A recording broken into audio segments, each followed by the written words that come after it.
जय श्री कृष्णा। राधे राधे।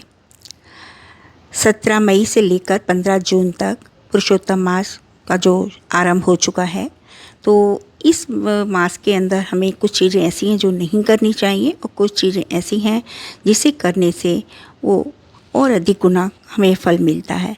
तो आइए इसमें हम जानते हैं कि हमें क्या करना चाहिए और क्या नहीं करना चाहिए, और इसकी हम कथा भी आपको सुनाएंगे। तो आप प्लीज़ अगर मेरे चैनल पर नए आए हैं तो आप मेरे चैनल को सब्सक्राइब कर दें और लाइक करें और शेयर करें। अधिक मास हिंदू कैलेंडर का एक अतिरिक्त महीना होता है, जिस तरह से अंग्रेजी में इसे लीप ईयर भी कहते हैं ना। तो क्या है कि इस महीने के अंदर जो हिंदू पंचांग के अनुसार जो चंद्रमा की चाल होती है वो 354 दिनों की मानी जाती है, जबकि जो सूर्य पर जो चाल के आधारित पर अगर हम साल का महीना मानते हैं तो 365 का होता है। तो इन दोनों के अंदर कुछ बैलेंस करने के लिए ही ये जो महीना है इसको धीरे धीरे ये जोड़ा जाता है, जो कि इसे हम लीप ईयर या अधिक मास के नाम से जानते हैं। तो इस महीने के अंदर जैसे कितने त्योहार आते हैं, अगर ये महीना इस तरह से ना जोड़ा जाए तो सब आगे पीछे हो जाएंगे। तो इसको बैलेंस बिठाने के लिए ही इस महीने का नाम अधिक मास या मल मास या पुरुषोत्तम मास के नाम से जानते हैं। ये जो महीना है ये भगवान विष्णु को समर्पित होता है, इसलिए इसे पुरुषोत्तम मास कहा जाता है, क्योंकि भगवान विष्णु का एक नाम पुरुषोत्तम भी है। ऐसा माना जाता है कि इस दौरान पूजा का फल बहुत अधिक मिलता है दान करने से, और कहीं भी तीर्थ स्थान में जाकर आप निवास करते हैं, स्नान करते हैं, तो इसका बहुत बहुत गुना फल की प्राप्ति होती है इस महीने में। तो इस महीने में आपको सारे जो धार्मिक कार्य हैं वो अवश्य करने चाहिए। सुबह हमें ब्रह्म मुहूर्त में उठकर भगवान की पूजा अर्चना करें।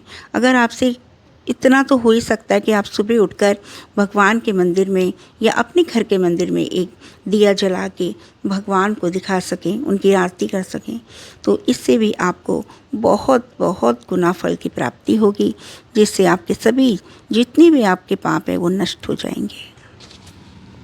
इस मास के पीछे की कहानी इस प्रकार है कि इस मास को मल मास कहा जाता था और इसका कोई भी स्वामी या देवता नहीं था, इसलिए इसे अशुभ माना जाता था। इसमें कोई शुभ काम नहीं किए जाते थे। इससे खुद को उपेक्षित मानकर यह महीना दुखी होकर भगवान विष्णु के पास पहुंचते हैं, और तब भगवान विष्णु जब इनकी व्यथा सुनते हैं तो उनको अपना नाम देते हैं कि आज से तेरा नाम पुरुषोत्तम होगा। इस महीने में जो भी सच्चे मन से पूजा पाठ दान करेगा उसे विशेष आशीर्वाद मिलेगा, तभी से ये महीना बेहद पवित्र माना जाता है। इस महीने के अंदर आप जो भी जैसे श्री राम जी की, कृष्ण की या भगवान विष्णु की पूजा आराधना करते हैं, तो और या विष्णु सहस्त्रनाम या सत्यनारायण भगवान की कथा अपने घर में करते हैं, तुलसी पूजा करते हैं, और ओम नमो भगवते वासुदेव कोई भी आप मंत्र पढ़ते हैं, जाप करते हैं, तो और उसका आपको अनंत गुना फल की प्राप्ति होगी। और जो ये अधिक मास में है तो आपको ये वाले काम बिल्कुल भी नहीं करनी चाहिए कि हम किसी का मुहूर्त कर रहे हैं या कोई नया काम अपना बिजनेस स्टार्ट कर रहे हैं, तो इस महीने में आपको नहीं करना चाहिए। और आप घर के अंदर अगर आप कोई कथा करते हैं या भगवान का नाम जाप कीर्तन करते हैं तो ये आप कर सकते हैं।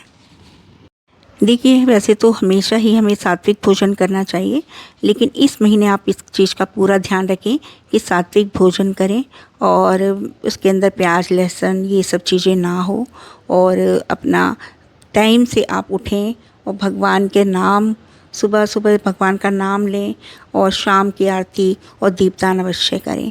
ये सब इतना सा आप काम कर लेते हैं तो आप नहीं जानते कि आपको इसका कितना विशेष फल की प्राप्ति होगी। आपके सारे जो भी पाप हैं नष्ट हो जाएंगे, और आपको जितना फल तीर्थ स्थान पे जाकर गंगा जमुना में अगर स्नान करने का मिलता है वो फल उससे भी 1000 गुना फल आपको इस महीने सुबह ब्रह्म मुहूर्त में उठकर और दीपदान करके प्राप्त हो जाएगा।